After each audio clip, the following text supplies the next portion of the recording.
प्यारे साथियों, आप सबका अपने YouTube channel share happiness Sanskrit education पर हार्दिक स्वागत एवं अभिनंदन।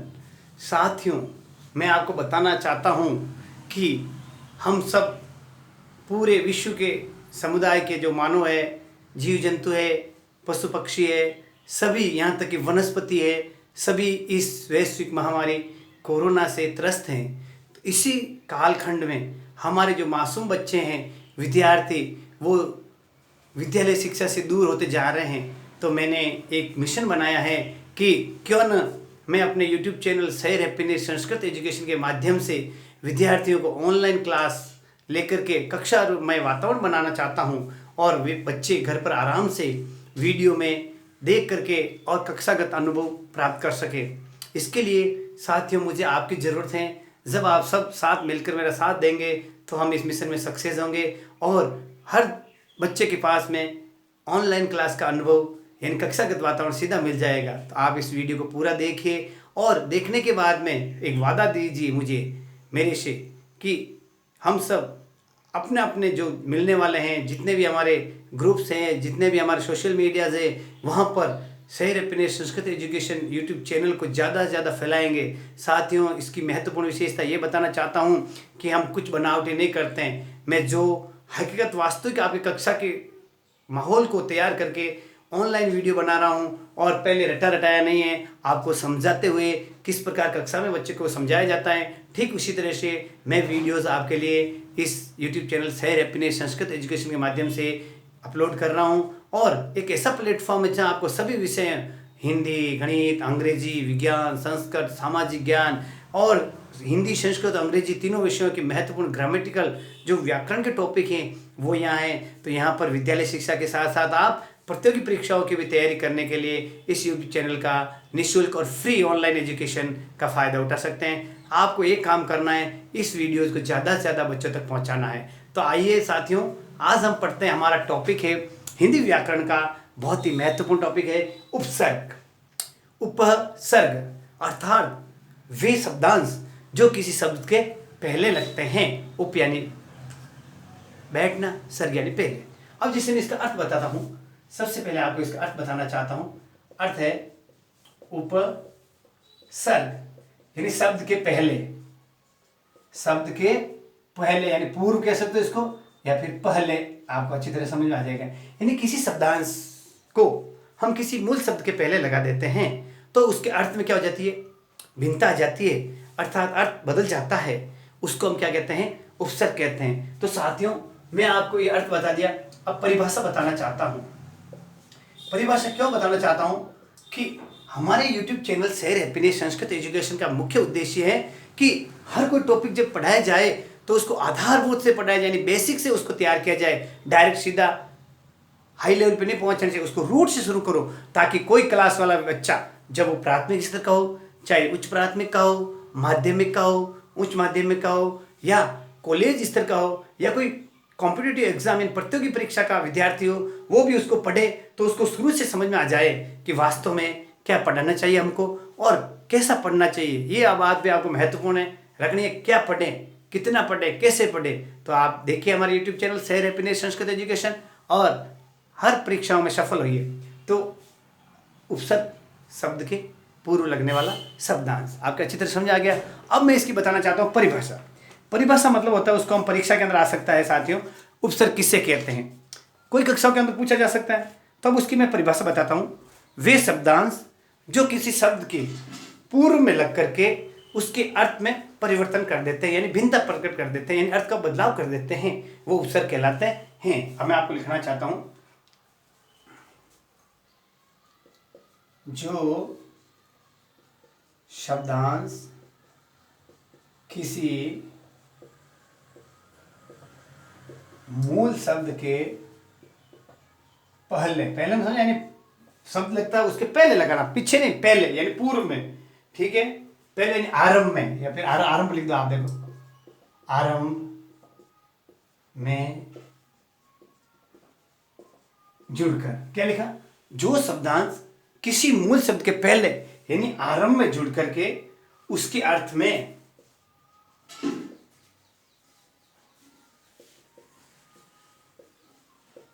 विशेषता यानी उसका जो अर्थ होता है उसके अर्थ में क्या कर देता है, अन्य विशेषता प्रकट कर देता है या परिवर्तन उत्पन्न करते हो। यानी परिवर्तन यानी पूरा उसको क्या करते हैं, चेंज कर देते हैं, ऐसा समझे, उत्पन्न कर देते हैं, उपसर्ग कहलाते हैं। अच्छी तरह समझ में आ गया होगा। मेरे कहने का मतलब यह है कि ऐसे शब्दांश जो किसी मूल शब्द के पहले लगते हैं और उसके अर्थ में बदलाव कर, जैसे मैं एक मूल शब्द लेता हूं आपके सामने, देखना हार। अब इस हार से आप क्या समझते हैं, शब्द लिया मैंने हार, देखो हार, जिसे मोहन हार गया, यानी कोई खेल खेल रहे थे उसमें हार गया, उसके गले में हार डाला यानी माला। अब इसको दो अर्थ अपन समझ सकते हैं, हार यानी किसी से प्रतिद्वंदी से हार जाना, ऐसा यानी उससे पीछे रह जाना कोई प्रतियोगिता में, और हार यानी गले में माला पहनाना। अब इसके पहले देखो, अब मैं इसके पहले लगाता हूं एक तो प्र, क्या बन गया, प्रहार यानी किसी के ऊपर आघात करना, ध्यान रखना, प्र का क्या बन गया, प्रहार। और देखो और बढ़िया, आप सोचिए, मैं आपके लिए पूरी कोशिश कर रहा हूं, आप सोचिए, जैसे देखो प्र, अब लगा उप, उपहार। प्रहार का मतलब मैंने क्या बताया आपको, आघात या चोट कह सकते हैं। उपहार का मतलब होता है भेंट कह सकते हैं। प्रहार, उपहार और आहार, देखो मैंने क्या लगाया पहले, आहार। आहार मतलब भोजन करना, पेट भरना। तो कितना कितना मैंने बताया, देखो प्रहार, उपहार, आहार। देखो एक और बता, विहार क्या होता है, देखो वी लगा दो हम पहले हार के पहले, तो क्या हो गया, विहार। क्या बन गया, विहार का मतलब क्या हो जाएगा, भ्रमण, घूमना। ऐसा इस तरीके से जो मैंने मूल शब्द लिखा आपके सामने, हार, हार के पहले मैंने प्र लगा दिया, प्रहार, उप लगा दिया, उपहार, आ लगा दिया, आहार, वी लगा दिया, विहार। तो आपको समझ में आना चाहिए। अब देखो प्रति लगा दो, तो क्या हो गया, प्रतिहार यानी द्वारपाल, जो द्वार की रक्षा करते हैं, द्वार पालक, ऐसा समझे, इसे हम द्वारपाल भी कहते हैं। संहार, देखो स और हार में क्या बन जाएगा, संहार यानी विनाश करना, नाश करना, विनाश करना या नष्ट करना, ऐसा समझे। ये जो मैंने बताया आपको, या फिर मारना, विनाश करना या फिर मारना। उद्धार, उद्ध क्या हो गया, उद्धार, आया समझ आपके। इस तरीके से मैंने यानी इसको उद्धार कर, इसका क्या हो गया, ये मोक्ष हो गया। मोक्ष कर सकते हैं, जैसे मोक्ष लिख दो आराम से आपके लिए, ये मोक्ष। तो एक शब्द था अपने पास मूल, परिहार, परि लगाओ, परि और हार, क्या होना, त्यागना। इस तरीके से मैंने आपके लिए कोशिश की है कि जो शब्दांश किसी मूल शब्द के, जैसे ये हार है, इसके पहले, जैसे हार क्या है भाई, मूल शब्द, इसके पहले प्रहार, देखो हार के पहले क्या लगा दिया आपने, पर उपसर्ग लगा दिया। यानी वे शब्दांश जो किसी शब्द के पहले लगते हैं वो उपसर्ग कहलाते हैं। ध्यान रखना, उपसर्ग यानी पहले आए किसी अंक अक्षर, कोई भी अक्षर है, आपके लिए बताना चाहता हूं कि एक जो होता है उपसर्ग, एक अक्षर, दो अक्षर, तीन अक्षर, चार अक्षर में भी हो सकता है, एक अक्षर का भी होता है। ऐसा जैसे जय, जय क्या लिख दिया मैंने, विजय, ये विजय भी आ गया अक्षर, तो जय का क्या, विजय, आए समझे। इस तरीके से दो अक्षर का पराजय, पर आ गया, आए समझे। फल के पहले सफल। तो जो एक अक्षर हो, दो अक्षर हो, तीन अक्षर हो, जो मूल शब्द के पहले, यानी वे शब्दांश, तभी मैंने बोला शब्दांश, शब्द यानी अंश, शब्द प्लस अंश यानी शब्द के अंश, छोटे छोटे शब्दों के अंश, वो किसी भी मूल शब्द के पहले लग जाते हैं तो वो क्या कहलाते हैं, उपसर्ग। सीधा साथ आपके सामने है कि वे शब्दांश जो किसी शब्द के पहले लग करके अर्थ में परिवर्तन और भिन्नता प्रकट करते हैं। जैसे मूल शब्द अपना हार, इसके पहले हमने प्र, उप, आ, वि, प्रति, स, उद और परि, इतने शब्द हैं, शब्दांश है जो उपसर्ग के रूप में काम आते हैं। उनको हमने इस मूल शब्द के पहले लगाया। प्रहार आघात चोट, उपहार भेंट, आहार भोजन, विहार भ्रमण, प्रतिहार द्वारपाल, संहार मारना नष्ट करना, उद्धार मोक्ष, परिहार त्यागना। तो मूल शब्द हार इसके पहले हमने इतने तरह के उपसर्ग लगा के इसके मूल अर्थ को ही हमने बदल दिया। तो ये जो शब्द होते हैं, जो किसी भी शब्द के पहले लगने वाले वे शब्दांश जो मूल शब्द के अर्थ में बदलाव कर देते हैं और उसमें विशेष यानी उसकी विशेषता प्रकट कर देते हैं, और मेन बात है उसके अर्थ को बदलाव के में परिवर्तित कर देते हैं, वो उपसर्ग कहलाते हैं। अब मैं आपको महत्वपूर्ण एक बात बताना चाहता हूँ साथियों कि उपसर्ग मुख्यतः 3 प्रकार के होते हैं। कितने प्रकार के होते हैं उपसर्ग हमारे 3 प्रकार के होते हैं। इन 3 उपसर्गों में मैं आपको वापस महत्वपूर्ण बात पे ले जाना चाहता हूँ। हार का मैंने आपको बताया था, अच्छी तरह से आपके समझ में आ गया होगा। हार के लिए जैसे मैं वापस बता दूं, प्रहार, ये देखो, चोट या आघात, आहार यानी भोजन, विहार यानी भ्रमण, ये मैंने 3 आपको उदाहरण बता दिए। आप चाहो तो आराम से वीडियो को स्लो करके इनको लिख भी सकते हो, लिख करके भी आप नोट्स बना सकते हो। लिखने की भी जरूरत नहीं है, आप हमारे YouTube चैनल को सब्सक्राइब कीजिए, जब चाहिए तब आप इनको देखिए, आप आराम से देख सकते हैं। अब आ गया प्रकार। विषय उपसर्ग मुख्यतया 3 प्रकार के होते हैं, ध्यान रखना। कौन कौन से होते हैं साथियों? सबसे पहले संस्कृत के उपसर्ग, यानी संस्कृत भाषा में उपसर्ग, ऐसा समझे। अब दूसरा लेते हैं आपके हिंदी के उपसर्ग, यानी हिंदी भाषा के उपसर्ग। तीसरे विदेशी भाषा, यानी भारत की जो भाषा मूल भाषा, इसके अलावा विदेशी भाषाएं थी, उर्दू से पंजाब और क्या बोलते हैं, अरे फारसी, अरबी, अंग्रेजी, जो विदेशी भाषाएं हैं उनके जो उपसर्ग हैं उनको क्या कहेंगे? विदेशी उपसर्ग कहेंगे, ऐसा समझे। हिब्रू है, चीनी है, जापानीज है, जो विदेशी भाषाएं हैं उनके साथ जो उपसर्ग लगते हैं उनको हम विदेशी उपसर्ग कहते हैं। साथियों एक महत्वपूर्ण बात बताना चाहता हूँ, संस्कृत भाषा सभी भाषाओं की जननी है। संस्कृत में मुख्य 22 उपसर्ग बताए गए हैं, ध्यान रखना। कितने उपसर्ग है संस्कृत में? 22।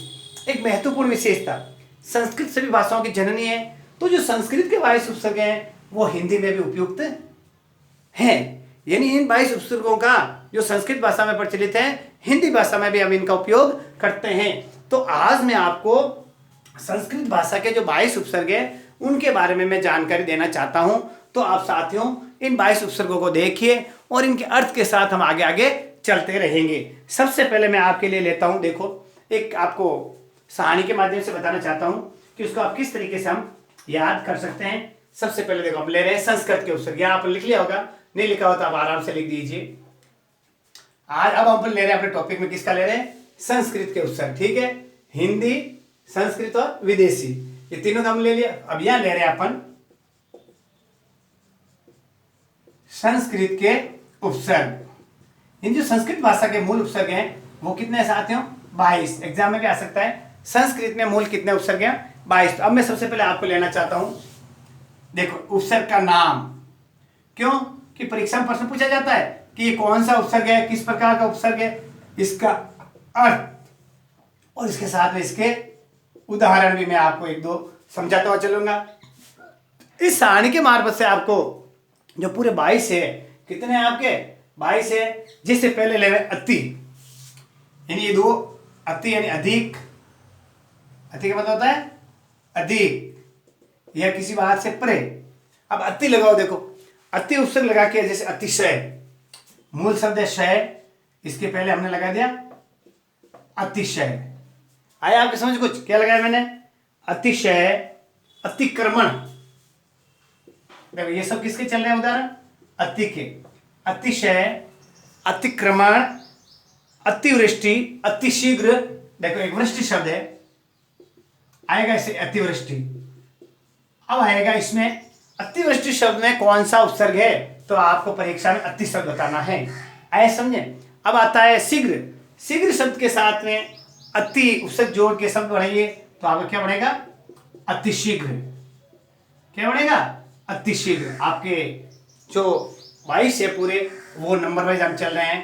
पहला मैं ले रहा हूं अति, यानी अतिशय, अतिक्रमण यानी जो किसी का अधिकार क्षेत्र उसे ज्यादा लेना, अधिक लेना, अतिक्रमण। वृष्टि वर्षा होना, अतिवृष्टि यानी अधिक वर्षा होना, अतिशीघ्र यानी शीघ्र से भी ज्यादा शीघ्र यानी जल्दी से जल्दी आना। अब ये देखो अत्यंत, ये महत्वपूर्ण बात बता, देखो क्या लिखा मैंने, अत्यंत यानी अति धन अंत, बहुत अधिक, बहुत अधिक, जल्दी जल्दी। अत्यधिक, देखो अधिक और अधिक, अधिक से भी और अधिक, क्या हो गया अत्यधिक। ये सब महत्वपूर्ण है आपके कि अत्यधिक शब्द में कौन सा उपसर्ग है, अति उपसर्ग है। ध्यान रखना साथियों, आप इसको शब्द अत्यधिक, अति धन अधिक, आप इसको इस बना के भी कर सकते हैं। अतीन्द्रिय, देखो अतीन्द्रिय, अतीन्द्रिय यानी अति इंद्रिय, इसमें भी उपसर्ग अति आया हुआ है, क्यों, ई और ई मिलके बड़ी ई बन जाता है, तो अतीन्द्रिय हो गया। आगे हो गया आपके समझ, अत्याचार, अति धन आचार, देखो अत्याचार, अत्याचार यानी जुल्म, बहुत अधिक जुल्म, आया समझे। अत्याचार के लिए अत्याचार लिख दिया मैंने, तो अत्याचार शब्द है वो आपके लिए अत्युत्तम, अत्यावश्यक, अत्यावश्यक, देखो आवश्यक से भी ज्यादा आवश्यक, अत्यु। ये जो मैं महत्वपूर्ण उदाहरण बता रहा हूं, ये सब आपके किससे संबंधित चल रहे हैं, अति शब्द है जो मैल आपके उपसर्ग का काम कर रहा है, उसमें अत्युक्ति,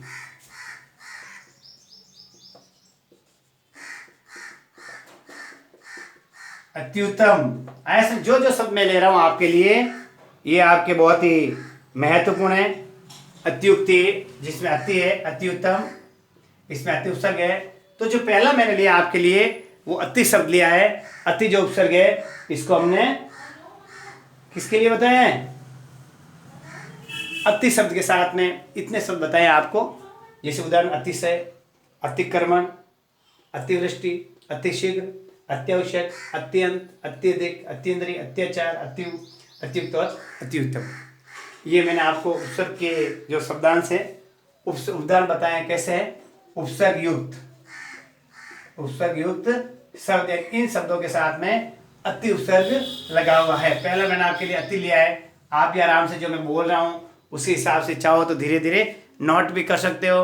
मारवाड़ी में कहावत है कि 100 बक्के और एक लिखे, यानी लिखने वाले को ज़्यादा याद होता है, आप लिख करके भी प्रयास कर सकते हो। दूसरा लेते हैं आपके लिए अधि, देखो ये बहुत अधिक है, अति और अधि, अति और अधि, पहले था अति, दूसरा जो आपके उपसर्ग है वो है अधि, अधि यानी ज्यादा, श्रेष्ठ, प्रधान, यानी सब में श्रेष्ठ हो या महान हो, जो अधि हो, ऐसा समझे। अब देखो मैं आपको इसके लिए बता दूं, अधिकरण, अधिनियम, नियम से भी श्रेष्ठ नियम, देखो अधिनियम, अधिनियम, एक तो नियम होते हैं सामान्य नियम, और अधिनियम यानी श्रेष्ठ नियम, प्रधान नियम, ये अधिनियम है। अधिनियम में अधि उपसर्ग है, आप ध्यान रखना। उसके बाद हम ले रहे हैं अधिकरण, क्या ले रहे हैं, अधिकरण में देखो करण है, करण में करने वाला, और श्रेष्ठ, अधिश्रेष्ठ यानी प्रधान या श्रेष्ठ, अधिकरण। तो अधिनियम में अधि उपकरण और अधिकरण में भी अधि उपसर्ग है, तो दोनों में हमने कौन सा उपसर्ग लिया, अधि शब्द को हमने उपसर्ग लिया है। एक ले रहे हैं बहुत अच्छा, अधिनायक, नायकों में भी श्रेष्ठ नायक होता है, उसको क्या कहेंगे, अधिनायक। तो नायक शब्द के अंदर हमने कौन सा उपसर्ग जोड़ा है, अधि उपसर्ग जोड़ा है, जो हमारे लिए बहुत ही महत्वपूर्ण है, अधीन। अब अधीन ये शब्द बहुत महत्वपूर्ण है, कई बच्चे क्या करते हैं, अधीन के अंदर अ उपसर्ग जोड़ते हैं, जबकि अधीन में अधि उपसर्ग है और ना मूल शब्द है, आए समझे। इस तरीके से जो मैं आपको समझाने की कोशिश कर रहा हूँ वो आपके लिए बहुत ही महत्वपूर्ण है। और भार, एक शब्द ले देखो, भार के साथ में उपसर्ग जोड़िए अधि, तो क्या हो गया, अधिभार, क्या हो गया ये, अधिभार। इस प्रकार के भी आपके शब्द बनते हैं। तो जो कृत, अधिकृत, कृत के पहले हम उपसर्ग लगाइए अधि, तो क्या हो गया, अधिकृत, क्या बन गया ये, अधिकृत।